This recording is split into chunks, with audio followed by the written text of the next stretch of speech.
안녕하세요. 오늘도 사연살롱을 찾아주셔서 감사합니다.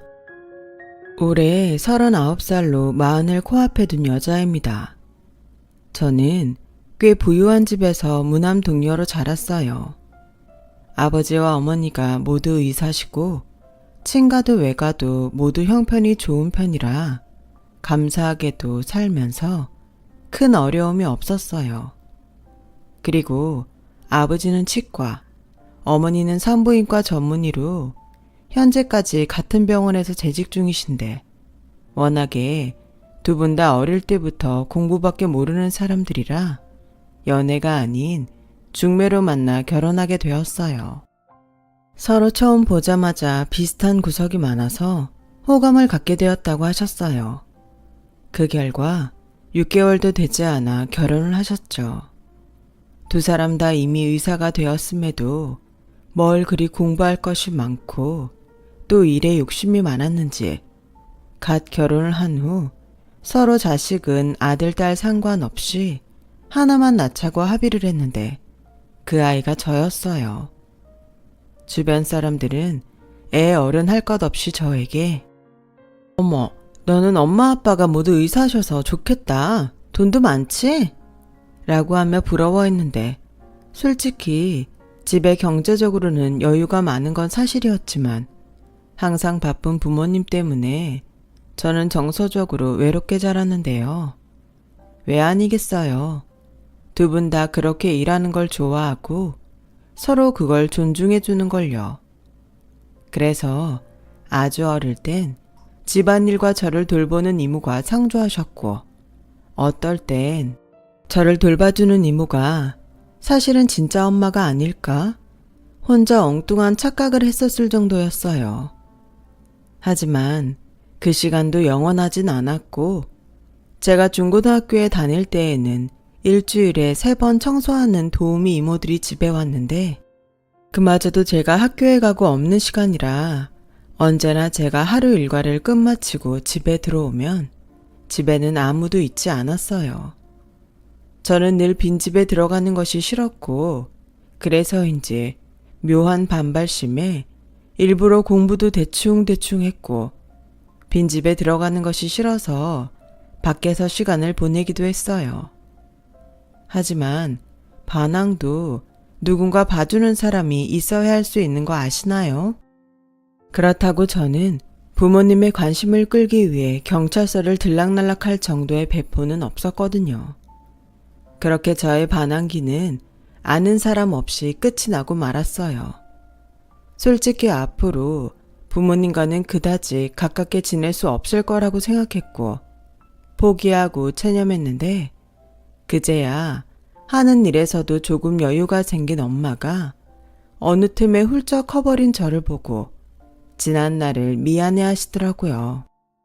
진심을 다해 늦게나마 신경 써주시려고 노력을 하는데 꽁꽁 얼어붙어 풀리지 않을 거라고 생각한 제 마음이 눈 녹듯 녹아버리지 뭐예요. 그때 제 나이가 18살이었어요. 그때 알았어요. 사람 마음이 간사하다는 거. 사실은 제가 바라던 것이 엄마의 그런 정성 어린 관심이었던 거죠. 저는 그때부터는 마음의 반항심을 접고 정신을 차리게 되었어요.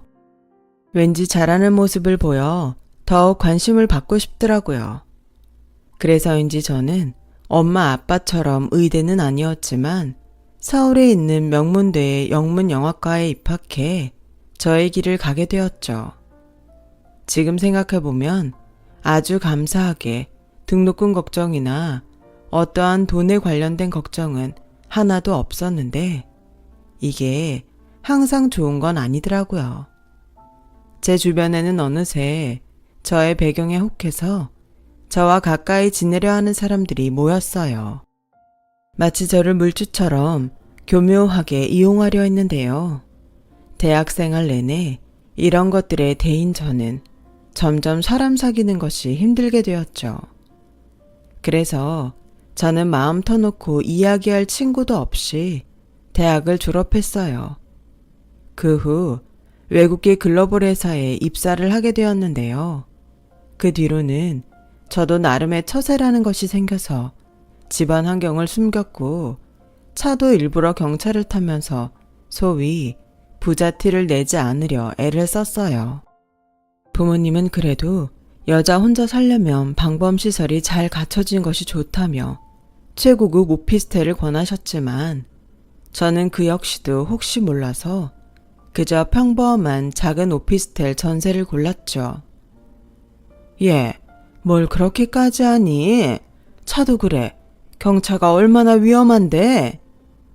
아니 엄마, 회사가 그렇게 멀지도 않고 괜히 이상한 말 도는 건 싫으니까. 너도 참 별나다. 없는 사람이 있는 척하는 것도 아닌데.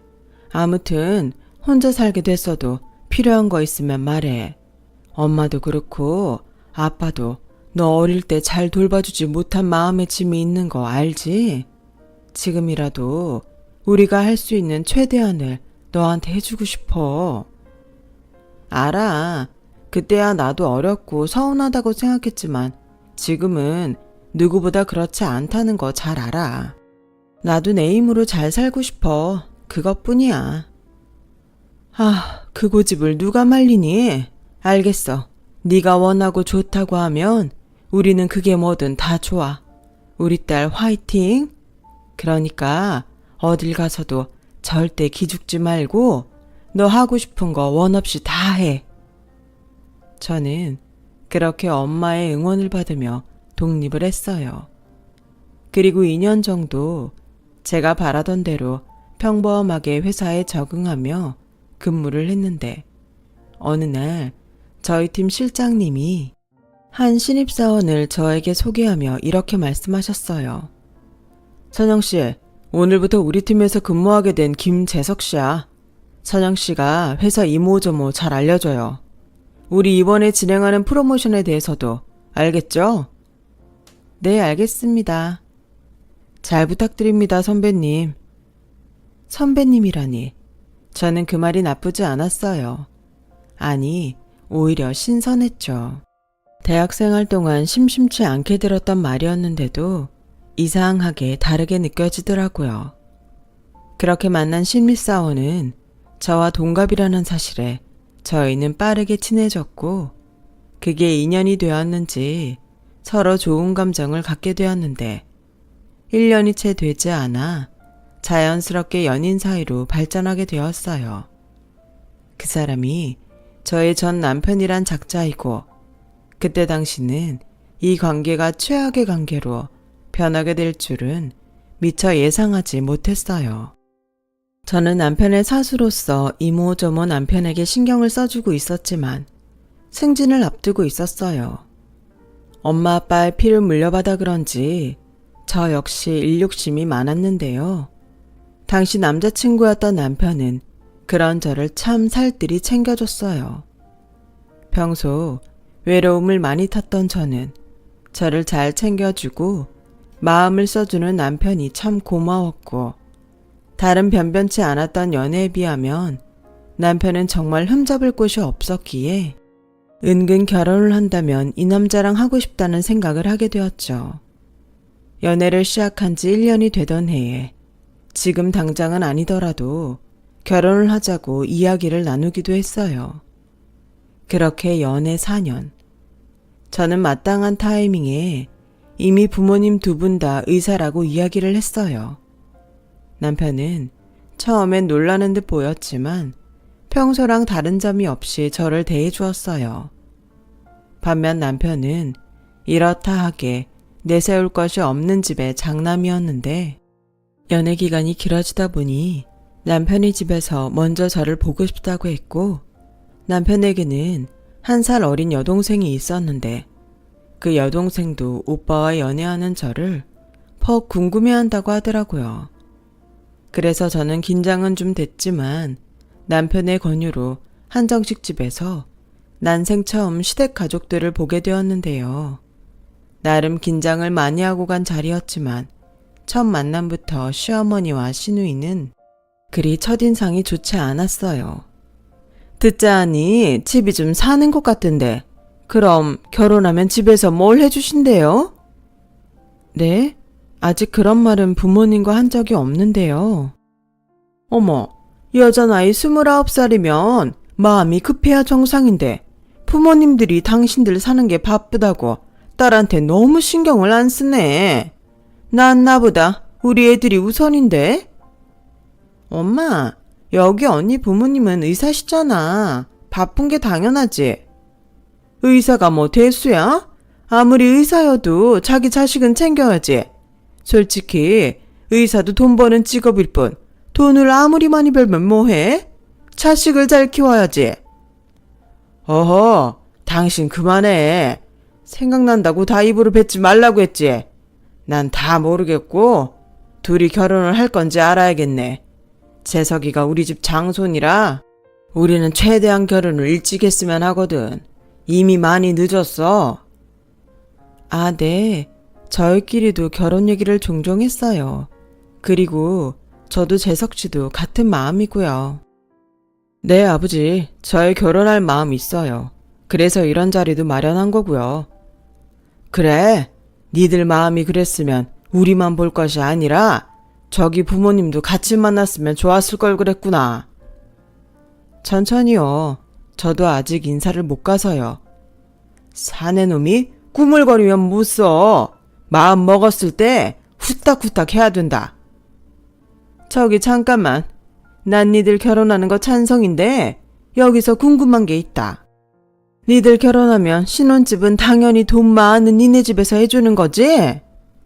네? 요즘은 옛날 같지 않잖아. 옛날에는 집은 무조건 남자가 해야 한다고 했지만 그게 말이 되니? 형편 좋은 집에 하는 거지. 어차피 니네 둘이 사는 건데. 아, 거기까지는 생각을.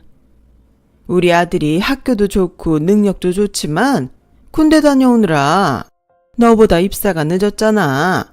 게다가 우리는 그냥 평범한 집이고 이왕 좋게 시작하는 거 니네 집에서 좋은 집 준비해주면 얼마나 좋냐. 네가 집 해오면 내 혼수나 예물은 욕심내지 않으마. 그냥 남복이 부끄럽지 않게 네 시아버지 양복이랑 내 혼주 한 번만 해줘. 그때 알았어요. 시어머니는 물질에 굉장히 예민하고 욕심이 많다는 걸요. 그래서 남편에게는 말하지 않았지만 속으로 이 결혼을 하는 게 맞을까 하는 고민의 시간을 꽤 가졌는데 4년이란 시간 동안 만난 남편에 대한 마음을 접을 수 없었던 저는 결혼을 결심하게 되었어요. 그래, 결혼한다고 해도 1년에 시부모님을 몇 번이나 보겠어? 재석 씨랑 내가 변하지 않고 사랑하는 게 더 중요하지. 솔직히 재석 씨만 놓고 봤을 때는 더할 나위 없이 좋은 사람이잖아. 그래, 괜히 엉뚱한 거에 신경 쓰지 말고 결혼하자. 저는 그렇게 마음을 먹었죠. 며칠 지나지 않아 저희 집에 남편을 데리고 인사를 갔어요. 저희 부모님은 이미 제가 연애를 하고 있다는 사실은 물론이고 제가 남편을 많이 좋아한다는 사실도 알고 계셨어요. 그래서 큰 문제가 없다면 제가 바라는 대로 결혼을 허락해 주실 심상이었고 남편이 인사를 와서 예의 바르게 행동을 하니 부모님의 얼굴엔 만족하는 듯 미소가 걸리셨죠. 듣던 대로 인물이 좋네. 우리 딸이 날 닮아서 외모를 엄청 봐요. 엄마, 뭘 그런 소리래. 아니야. 좋게 봐주셔서 감사합니다. 집이 참 좋네요. 그리고 선영이한테 듣긴 했지만 두 분 정말 존경합니다. 뭘 존경식이나 우리가 뭘 했다고. 두 분 다 훌륭한 의사시잖아요. 이렇게 훌륭한 분들을 장인 장모님으로 모시게 돼서 제가 얼마나 영광인지 모릅니다. 이 사람 우리한테 점수를 따려고 단단히 벼르고 왔네. 여보, 이왕 이렇게 된 거 우리 사위 삼읍시다. 누가 뭐래요? 우리 딸이 얼마나 좋아하는데 난 이미 얼굴 보기도 전에 그렇게 생각했네요. 그래서 내가 씨암탉도 잡았는걸요. 엄마가 직접? 에이, 설마. 요즘은 그냥 끓이기만 해도 되게 잘 나오더라. 어서 와요. 우리 이제 가족인데 편하게 있자고요. 그렇게 좋은 분위기 속에 저와 남편의 결혼 허락은 떨어졌고 양가 허락하에 저희는 본격적으로 결혼 준비에 들어갔는데 역시 문제는 돈이었어요. 저는 어렵지만 엄마에게 시어머니 되실 분이 집을 해오길 원한다고 말씀드렸고 저희 엄마는 돈이 문제가 아니라 앞으로 계속 이런 식으로 요구하는 거 아니냐고 걱정을 하셨는데 시작부터 잡음이 생기지 않길 바라는 마음에 서울 강남에 있는 20평대 아파트를 전세로 얻어주셨어요. 그런데 어머, 사주는 것도 아니고 전세? 있는 사람들이 더하다더니 딱 그 꼴이네. 자식 결혼시키면서 돈을 아끼냐? 엄마, 원래 부자들이 더 짜. 그래도 그렇지. 신혼집을 자가도 아니고 남의 집살이를 시키냐고. 어머니, 제가 그렇게 해달라고 했어요. 신혼집에서 평생 사는 것도 아니고 아이 생기면 이사할 수도 있는데 뭐하러 처음부터 욕심을 내나 싶어서요. 어머, 넌 머리도 나쁘지 않으면서 경제 개념이 없구나. 집에 돈이 많아 그런가? 뭐든 처음 받을 때 가장 비싸고 좋은 걸 받아야 하는 거야. 니네 집에 천년만년 부자로 잘 살 것 같아? 네? 악담이 아니라 사람 일은 모른다는 거야. 그러니 받을 수 있을 때 부지런히 받아 놓으라고. 자식도 어차피 너밖에 없다며. 엄마, 그만하세요. 나도 염치가 있지. 시작부터 처가 도움 그렇게 많이 받고 싶지 않아요. 어머, 얘네들이 세트로 계산이 흐리네?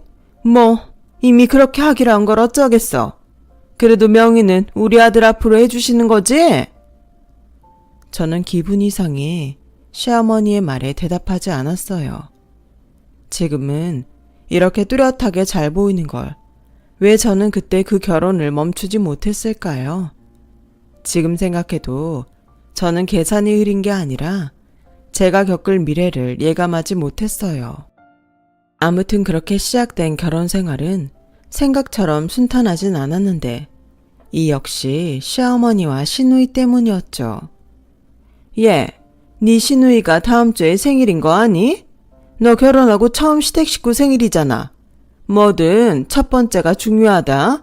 생각도 오래 남아. 네, 아가씨가 뭘 좋아해요? 알려주시면 참고로 할게요. 너도 참 센스가 없다. 여자들은 다 똑같지. 네가 좋아하는 걸 내 딸도 좋아하겠지. 그게 무슨 말인지 저는 잘 모르겠는데. 아, 답답해. 비싸고 좋은 거 누가 봐도 아, 저거 비싼 거다. 다 아는 거. 올케가 생일 선물로 사줬다고 하면 얼마나 있어 보이고 좋겠니? 시어머니는 대놓고 비싼 것을 자기 딸에게 사주라고 저에게 백화점 명품관을 가자고 했어요. 뭐, 제 마음이 좋다면 충분히 해줄 수도 있는 거지만 이렇게 억지로 끌려가 돈을 쓰게 되니 절대 좋은 마음이 들지 않더라고요. 그래서 저는 백화점 모 명품 브랜드 매장에 들어가 100만 원대 중반의 작은 가방을 골랐고 시어머니는 마음에 들어 하지는 않으시는 눈치였지만 저는 그걸 무시하고 계산해버렸어요. 어차피 돈은 제가 내는 거였으니까요. 그리고 자기도 뭐 하나 사줄까 하는 눈으로 한눈에 봐도 비싸 보이는 가방을 만지작거리고 있었는데 그 모습을 보니 저도 심술이 나서 다 됐으니까 가시죠 라고 말해버렸네요. 그 후 저는 시어머니에게 손이 작다, 속도 좋다 라는 황당한 말을 듣게 되었고 시누이 역시 어떤 기대를 한 바가지를 한 건지 제가 준 명품 선물에도 얼굴이 삐죽삐죽했어요. 그렇게 저는 시어머니와 시누이에게 미움을 사게 되었어요. 그들이 무슨 말을 하든 무슨 행동을 하든 무시해버렸는데요. 제가 그러면 그럴수록 시어머니와 시누이는 제가 자기들을 무시해서 그런다며 더욱 악질적으로 변해갔어요. 솔직히 이렇게 될 줄 알았다면 그 명품 선물도 하지 않는 건데 마음 같아서는 도로 뺏어오고 싶었지만 가족 사이에 거기까지 가면 그땐 정말 개싸움이 될 것 같아 남편을 보고 참았어요. 또 시아버지는 그래도 말이 통하는 부분이 있었는데 며느리에 대한 본분 어쩌고 정도만 제가 잘 지키면 딱히 저에게 뭐라고 하지 않으시기에 그래도 내신 남편과 시아버지는 제 편이라고 생각했었네요. 그렇게 결혼하고 1년이 되었어요. 저는 그 사이 일도 바빴어요. 시어머니와 시누이와 관계 회복을 위한 그 어떤 일도 일어나지 않았기에 시댁에는 정말 가지 않으면 욕먹는 날에만 가게 되더군요. 그 역시 시어머니는 그런 저를 마음에 담아두고 자기 기분 나쁠 때면 저에게 전화를 걸어 시비를 거쳤어요. 예, 너 인생 그렇게 살지 마. 돈 좀 있다고 이게 시애미를 무시해? 너 어서 임신하고 회사 관둬라. 어디 며느리가 시집을 났으면 애를 가질 생각을 해야지. 내 친구 며느리는 자기 시어머니한테 차도 사주고 해외여행도 보내준다고 하던데 너는 돈 많다고 그렇게 자랑을 하면서 어째 나한테 뭐 하나 베푸는 게 없니? 네가 그래놓고 내 며느리라고 할 수 있어? 친정이 잘 살면 뭐해? 뭐 하나 오는 게 없으니? 너 돈 많다고 한 거 뻥친 거 아니니? 저 맹세코 남편을 포함한 시댁 식구에게 돈 많다고 한 번도 얘기한 적 없어요. 그런데 시어머니는 제가 돈 자랑은 그렇게 하면서 뭐 하나 해주는 거 없다고 말씀하시더군요. 또 당신 마음에 드는 물건이나 돈의 액수가 아니면 받았다고 생각도 하지 않으시기에 어느새 저는 뭘 사드리고 싶은 마음도 없어져 버렸어요. 그래서 그렇게 시비를 거는 전화가 올 때면 한껏 바쁜 척을 하며 어머니 죄송해요. 저 지금 회의 들어가야 해서 다음에 얘기해요. 라고 끊어버렸는데요. 그럼 또 자기 전화를 그따위로 받았다고 저녁에는 저희 집으로 출동을 하셨어요. 내가 정말 화가 나서 참을 수가 없어서 왔다. 넌 학교 다닐 때 어른한테 지켜야 할 예절이나 도덕 같은 건 안 배웠니? 그럴 리가요. 당연히 배웠죠. 근데 어머님이 말씀하시는 예의랑 제가 생각하는 예의는 좀 다른 것 같아요. 뭐? 저는 기본적으로 지켜야 할 도리는 지켰다고 생각하는데 어머님은 제가 어머님이 원하는 액수만큼 쓰지 않아서 화가 나신 거잖아요. 저 누누이 말씀드렸는데 돈 없어요. 저희 월급 받아서 각자 관리하고 있고 여기 전세 만기되면 이사도 가야 해서 남는 것도 없거든요. 얘가 지금 무슨 헛소리야? 너 돈 많은 친정 있잖아. 누굴 바보로 알아? 그것도 그래요. 저희 집에 돈 많다고 말한 적도 없고 돈이 많다고 해도 그 돈이 제 돈은 아니잖아요. 부모님한테 돈 달라고 해서 어머님께 쓰라는 말씀이세요? 저 말하는 싸가지 좀 봐. 내가 언제 너한테 그렇게 하라고 했어? 이건 마음의 문제야. 네가 나를 개떡같이 하니까 그러는 거잖아. 됐고, 내가 이것만큼은 오늘 확실하게 약속을 받아야겠어. 너 매달 나한테 용돈 좀 줘라. 엄마, 내가 용돈 매달 드리잖아. 근데 뭘 이 사람한테 용돈을 달래? 네가 중간에서 그러니까 얘가 더 그러는 거야. 네가 주는 용돈은 원래 너 장가 가기 전에 줬던 거 그대로잖아. 네 아버지도 하루가 다르게 아픈데 우리도 이제 늙어서 니들이 주는 돈 없으면 생활 못한다. 그리고 기정이도 시집 보내고 그러려면 돈이 필요하잖아. 저는 어이가 없어서 그냥 입을 꾹 닫았어요. 아까 말한 대로 저와 남편은 각자 수입을 각자 관리하고 있었거든요.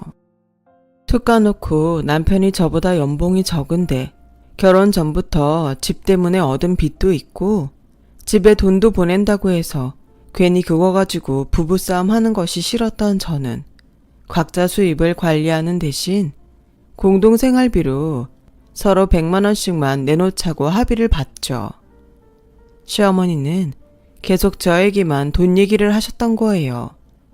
즉, 남편에게 받는 돈도 그대로 받으시고 저에게 추가로 돈을 더 받고 싶으시니 그 약속을 해달라는 거였죠. 저는 대놓고 그럴 수 없다고 말했어요. 그러자 시어머니는 여전히 제가 당신을 무시한다고 노발대발 언성을 높이더라고요. 제가 대놓고 그렇게 말하자 남편도 조금 마음이 상했는지 그날부터 어쩐지 좀 차갑더라고요. 결국 시어머니가 쏘아올린 분란의 씨앗은 저와 남편에게로 번졌고 남편은 연애할 때도 하지 않았던 사치를 하기 시작했어요. 처음엔 수입을 각자 관리하기에 그런 걸 터치하는 것이 맞지 않다고 생각해 말하지 않았는데 그게 3개월, 6개월이 돼가니 남편이 먼저 저에게 손을 벌리더라고요.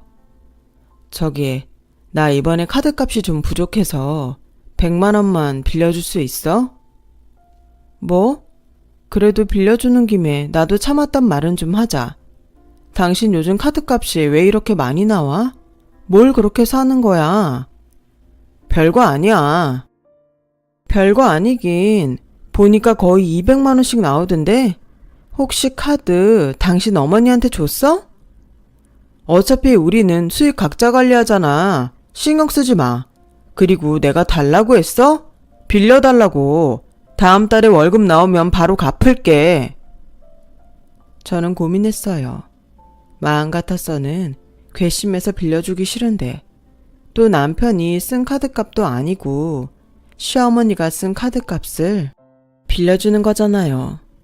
그런데 남편의 부탁을 거절하면 남편의 신용에 문제가 생길 것 같았고 저는 이게 시작일 수도 있다는 두려움에 남편에게 돈을 빌려주는 대신 이렇게 말했죠. 좋아, 빌려줄게. 근데 당신 카드 어머님한테 말씀드려서 다시 가져와. 뭐? 어떻게 그래? 용돈 더 달라는 거 그걸로 대신하기로 한 건데. 그래? 그럼 카드 한도를 확 줄여. 어차피 지금까지 긁으신 할부 때문에 한 달 꼬박 쓰지 않아도 그냥 나가야 하는 돈이 있잖아. 당신 그거 관리 안 되면 결국엔 당신 신용에 문제 생긴다. 진짜 매정하다. 당신은 여유 있는 친정 덕에 친정에 돈 보낼 일 없지? 나처럼 카드 줄 일도 없고. 근데 나는 달라. 결혼 전에도 매달 50만 원씩 드렸고 그때 당신이 우리 엄마 거절하는 바람에 50만 원 더 얹어달라고 해서 그냥 카드 주게 된 거잖아. 그게 내 탓이야? 어설프게 주고도 욕먹을 것 같으면 애당초 안 하는 게 나아. 그때 당신도 그럴 형편 안 됐으면 거절을 했어야지. 아무튼 나한테 부족한 카드값 빌리고 싶으면 그렇게 해. 막말로 이번 달만 부족하겠니? 남편은 제 말에 자존심이 상한 듯 보였어요. 그래도 다른 방도가 없으니 저에게 돈을 빌렸고 시어머니가 쓰는 자기 카드의 한도를 100만 원으로 줄였는데 이미 한도가 꽉꽉 찬 카드로 밖에 나가 쇼핑을 하다 망신을 당한 시어머니는 무슨 빚쟁이 빚받으러 온 듯 회사로 들이닥치는데 이혼 생각이 절로 나더라고요. 그래서 계속 이렇게 영 아니다 싶으면 저도 어쩔 수 없다고 생각하고 며칠 벼르고 있었는데 금방이라도 또 다른 문제가 터질 줄 알았던 시어머니는 신기하게도 회사를 찾아온 다음 날부터 아주 조용해지셨어요. 저에게 따로 전화하는 일도 없고 명절과 생신 같은 시댁에 갈 일이 있어도 남편이 중간에서 중간 역할을 아주 잘해서 무탈하게 다녀오곤 했죠. 저는 실망했던 남편을 다시 보게 됐고 다시금 사이가 좋아졌는데요. 한 가지 사건으로 그간 알지 못했던 시어머니의 비밀을 알게 되었어요. 저는 여전히 경차를 타고 다녔어요. 다른 건 모르겠지만 유지비가 저렴해서 참 좋더라고요. 그래서 회사 입사 때 뽑은 경차를 계속 타고 다녔는데 이게 연식이 오래되다 보니 한 번은 길에서 서는 일이 있었고 그러다 경미하지만 교통사고를 당하게 되었는데 친정엄마가 그 사실에 많이 놀랐는지 손을 벌벌 떠시더라고요. 얘 괜찮니? 그러게 너 내가 진작에 차 바꾸라고 했지. 경차는 위험하다고 했잖아. 엄마, 놀라게 해서 미안해. 연식이 오래돼서 그렇지 차는 괜찮아. 아니야, 엄마가 안 괜찮아. 엄마 아까 진짜 애 떨어지는 줄 알았다니까. 엄마는 말을 해도 산부인과 의사가 그런 말을 하면 어떡해? 넌 지금 농담이 나오니? 됐고, 너 태어나면 당장 엄마랑 차 바꾸러 가자. 네 아빠도 너 당장 차 바꿔주라고 아주 난리야. 괜찮은데? 내가 알아서 적당한 걸로 바꿀게. 됐어. 너 또 돈 생각할 거잖아. 그냥 엄마 아빠가 해주는 거니까 받아. 괜찮은데? 저는 그렇게 2주 만에 퇴원하고 그 길로 엄마를 따라 차를 사러 가게 되었는데요.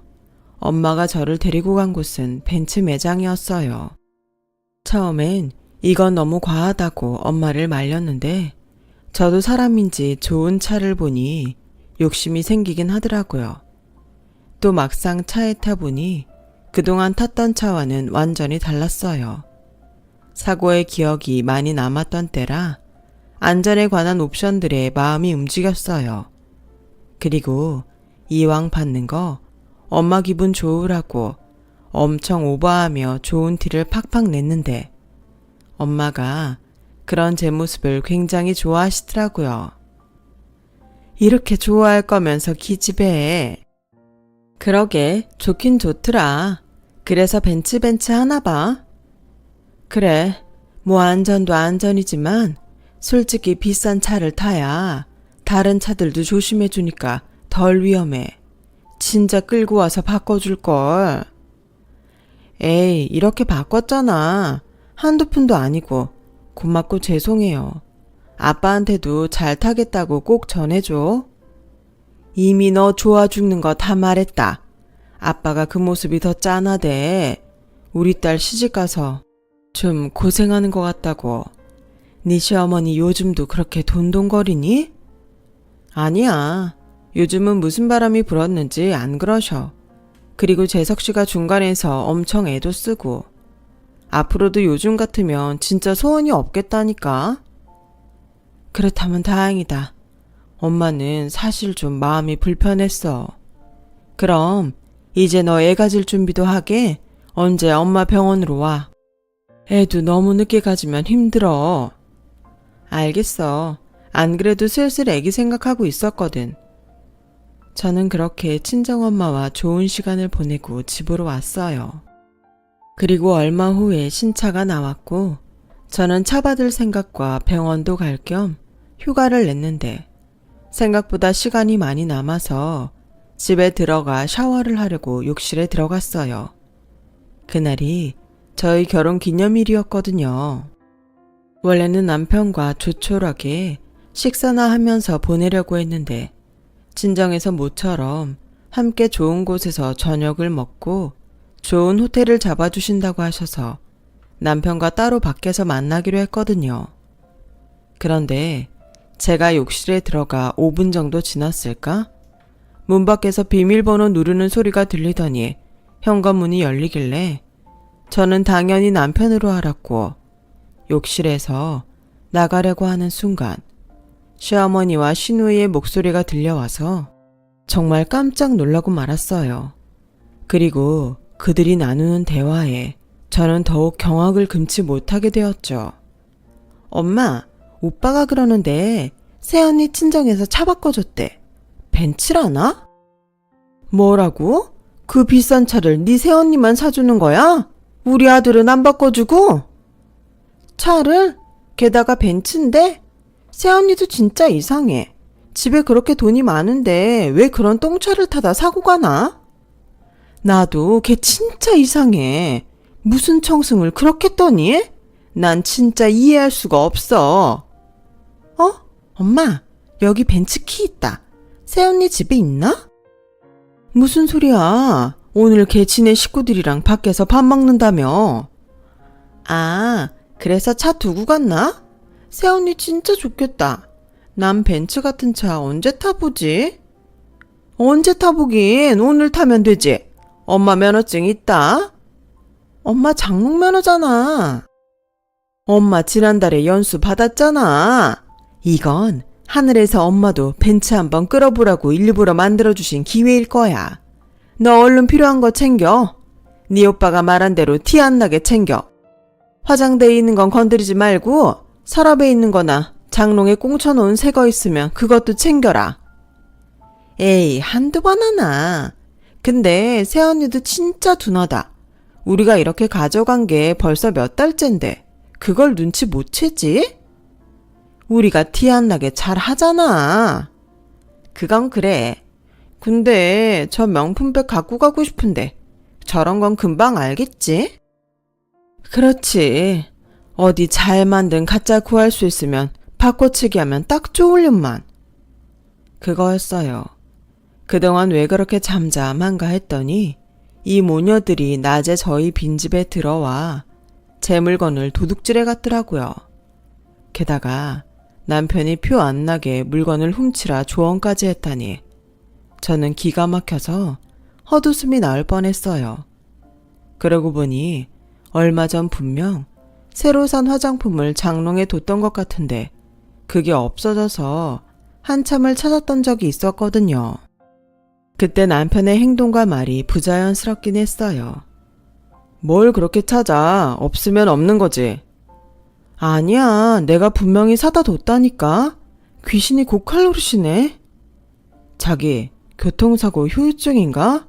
이 집에 당신이랑 나만 사는데 그게 사다 놨으면 왜 없어져?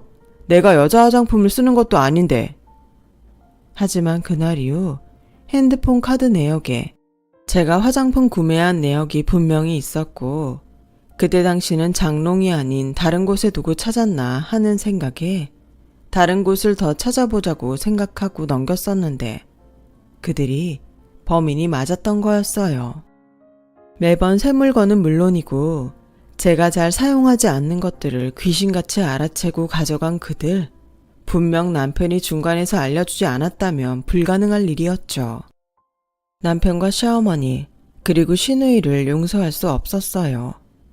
그래서 결정적인 증거를 잡기 위해 저는 욕실에서 숨죽이고 타이밍을 노렸고 시어머니와 시누이는 이번에도 잔뜩 제 물건을 챙겨서 제 차를 타러 집 밖으로 나갔는데 저는 일부러 그들을 잡지 않았어요. 분명 차도 자기들이 타고 제가 눈치 못 채게 가져다 놓으면 된다고 생각했을 텐데 저는 결정적인 현장을 잡고 싶었고 어떻게 하면 이들을 단단히 혼내줄 수 있을까 고민했는데요. 물론 저들이 차키를 갖고 나가려는 그 찰나에 현장을 잡을 수도 있었지만 이미 뻔뻔한 그들이 저에게 어떤 비상식적인 행동을 할지 예측할 수가 없었기에 그것 이상의 무언가를 찾고 싶었어요. 그래서 생각한 끝에 친정 부모님에게 밖이 아닌 집에서 식사를 하자고 했고 제 연락을 받은 남편은 당황한 기색이었지만 이미 결정이 되어 부모님이 모두 집으로 오시기로 했다는 소리에 더 이상 별말을 하지 못했어요. 저는 지하 주차장에서 시어머니가 끌고 간 제 차를 기다렸죠. 그러는 사이 친정 엄마를 태우고 친정 아빠가 저희 집 주차장에 도착했는데 저 멀리서 저의 벤츠가 들어오고 있는 것이 보였어요. 내 차다. 뭐? 넌 차를 누구 빌려준 거야? 아니, 도둑 맞았어, 시어머니한테. 그리고 아마 저 차에 내 물건들도 가득 있을걸? 그동안 몰랐는데 내 물건을 계속 훔쳐갔더라고. 뭐라고? 저놈의 옆에 내가 미쳤네. 여보. 가만히 있어봐. 저러다 다시 도망이라도 가면 어떡해. 아빠만 믿어. 저와 친정부모님은 제 차가 주차될 때까지 몸을 숨기고 기다렸어요. 그러다 시어머니가 운전석에서 내렸고 시누이가 뒷자리에서 제 것으로 보이는 물건들을 내리더라고요. 너 빨리 가서 이거 갖다 놔. 싫어. 그러다 들키면 어떡해. 들켜도 네가 들키는 게 낫지. 내가 들키면 그게 무슨 망신이니? 아씨 짜증나. 왜 갑자기 집에서 밥을 먹는다고 지랄이야. 그러게 말이다. 돈도 많은 인간들이? 그때였어요. 저희 아빠가 사돈, 안녕하세요. 라며 시어머니에게 걸어갔고 저희 아빠를 발견한 시어머니와 시누이의 얼굴은 사색이 되었는데요. 저희 아빠는 아무것도 모른다는 듯 이렇게 말씀하셨어요. 그동안 잘 지내셨어요? 오늘 애들 결혼기념일이라 같이 식사라도 하려고 왔는데 잘 됐네요. 같이 하시죠. 안녕하세요, 사돈. 저는 괜찮습니다. 며느리도 부모님 계시는데 편하게 있어야죠. 저는 잠깐 들린 거예요. 아, 그러세요? 그런데 무슨 일로 들리셨는지. 혹시 손에 든 거 갖다 놓으시는 거면 잘 됐네요. 선영아, 여기 와서 네 물건 받아라. 그리고 차가 참 좋죠? 제가 우리 애 사고 나지 말라고 애 엄마한테 말해서 바꾸라고 한 건데 제 딸이 아니라 엄한 사람이 타고 있네요. 아, 네. 그냥 한 번. 그냥 한 번이요? 사돈, 이거 범죄입니다. 죄송해요. 그냥 좋은 차라 한번 타보고 싶었습니다. 처음이에요. 믿어주세요. 네, 처음이시겠죠. 그 차 오늘 왔는데. 근데 제 물건에 손대신 건 처음이 아니던데요. 어떻게 빈집에 와서 물건을 훔칠 생각을 하셨어요? 너 어떻게 알았니? 저 아까 집에 있었거든요. 제 말에 시어머니와 시누이는 정말 얼굴이 백지장처럼 하얗게 질렸어요. 그리고 재빨리 저희 아빠에게 한 번만 봐달라며 손을 파리처럼 쌍으로 싹싹 비는데 참, 그 모습이 통쾌하면서도 짜증이 나더라고요. 그래서 저는 저의 결혼기념일에 이혼을 결심했어요. 남편도 그렇고 더 이상 시어머니와 시누이를 믿을 수 없는데 어떻게 가족이라는 이름으로 함께 살겠어요. 물론 남편은 자기도 중간에서 어쩔 수 없었다며 말 같지도 않은 변명을 하며 절대 이혼은 못한다고 버텼는데 이미 저희 친정 부모님이 모든 사실을 아시는데 그게 본인이 버틴다고 될 일은 아니었어요. 네, 자네를 참 좋게 봤어. 근데 자네랑 자네 식구들은 우리 애를 어떻게 본 거야? 호구로 봤나? 아닙니다. 죄송합니다. 됐어. 당장 이혼하게. 나도 조건 따지라고 들면 따질 거 많거든. 근데 우리 딸이 자네를 너무 좋아하니까 자네 하나 믿고 시집 보냈는데 이게 뭔가? 세상에 며느리 물건 훔치는 시어머니가 어디 있어? 제가 면목이 없어요. 그러니까 이쯤에서 깨끗하게 이혼해. 내 장모로서 마지막 부탁일세. 하지만 저 선영이 사랑합니다. 사랑은 개뿔. 사랑해서 자기 와이프 물건 친절하게 표 안 나게 가져가라고 했냐? 자기도 똑같아. 여태 이런 사람인 줄 몰랐다는 게 그게 억울하다. 자기야, 자기가 한 번만 봐줘. 카드원도 줄인 것 때문에 그랬어. 나는 돈이 없고 엄마는 계속 원하시고 그래서 한 번 집에서 돈 되는 거 가져가라고 했는데 그게 이렇게 될 줄은 몰랐지. 한 번이고 두 번이고 그건 도둑질이야. 나 그동안 도둑 맞은 거 이혼하면서 다 청구할 거니까 구질구질하게 법원에서 싸울 거 아니면 깨끗하게 마무리하자. 회사 생활도 계속 해야 하잖아. 남편은 회사에 소문이 날까 무서웠는지 그것만큼은 회사에 알리지 말아달라고 저에게 애원했어요. 그리고 제가 원하는 대로 합의 이혼을 했어요. 그야말로 남편은 빈몸으로 살던 집에서 쫓겨나고 말았죠. 아직도 뭐가 문제인지 모르는 시어머니는 눈이 횟가닥 돌아서 저희 집으로 쳐들어왔어요. 저희 엄마가 계시는지도 모르고요. 야, 너 진짜 해도 해도 너무하다. 내 아들 좋다고 할 땐 언제고 단물 쏙 빨아먹고 빈털터리도 내쫓을 수가 있어? 돈 많으면 다야. 다다. 어쩔래? 아무리 사람이 없어도 그렇지 창피한 줄을 몰라. 그러게 누가 돈 없으랬나? 그리고 입이 삐뚤어졌어도 말은 바로 해야지. 내 딸만 당신 아들 좋다고 했어? 단물을 빨아먹어?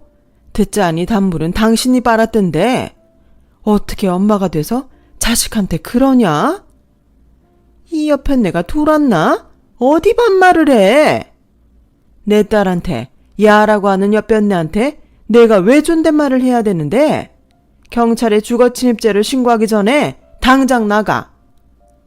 시어머니는 저희 엄마의 으름장에 기가 팍 꺾여서 들어왔던 대로 그대로 다시 나가셨어요. 그리고 저는 엄마의 권유로 친정에 머무르면서 전세 만기를 맞아 그 집을 빼게 되었는데 기분이 참 이상하더라고요. 보통 연애할 때는 아무런 문제가 없던 사람들이 결혼만 하면 그렇게 싸울 일이 많다고 하더니 그게 저의 일이 될 줄은 정말 몰랐어요. 그리고 다시 한번 세상에 좋은 사람을 만나는 것이 참 어렵고 힘들다는 생각을 하게 되었어요. 돈이라는 것이 원래 그런 건가요? 저희 집은 재벌처럼 돈이 많은 건 절대 아니에요. 그저 어떤 기준에 빗댔을 때 여유가 있는 정도죠.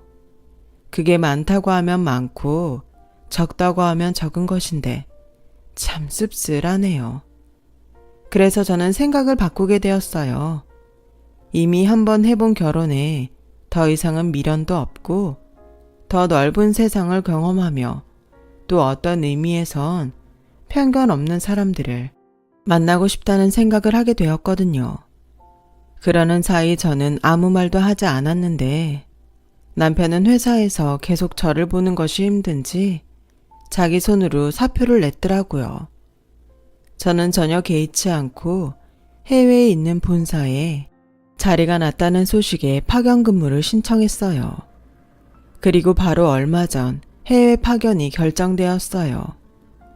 누군가는 제가 이혼하고 상처받아 떠나는 줄 아는 사람도 있을 것 같은데 저는 지금 아주 설레는 기분으로 이곳을 떠날 준비를 하고 있네요. 비록 저희 부모님은 조금 서운해 하시는 눈치지만 저의 결정에 이번에도 기꺼이 응원과 용기를 주셨고 저는 이번에는 정말 제가 원하는 행복을 찾기 위해 노력하는 시간을 가져볼까 해요. 저는 분명 그 행복을 찾고 말 거예요. 남을 의식하는 행복이 아닌 진짜 제가 원하는 행복을요. 지금까지 저의 사연 들어주셔서 고맙습니다. 여러분들도 여러분의 꼭 맞는 행복을 찾으실 수 있기를 진심으로 바랄게요. 여러분, 사연 댓글에 응원과 현명한 조언 부탁드려요. 좋아요와 구독은 저에게 큰 힘이 됩니다. 오늘도 좋은 일 가득하세요.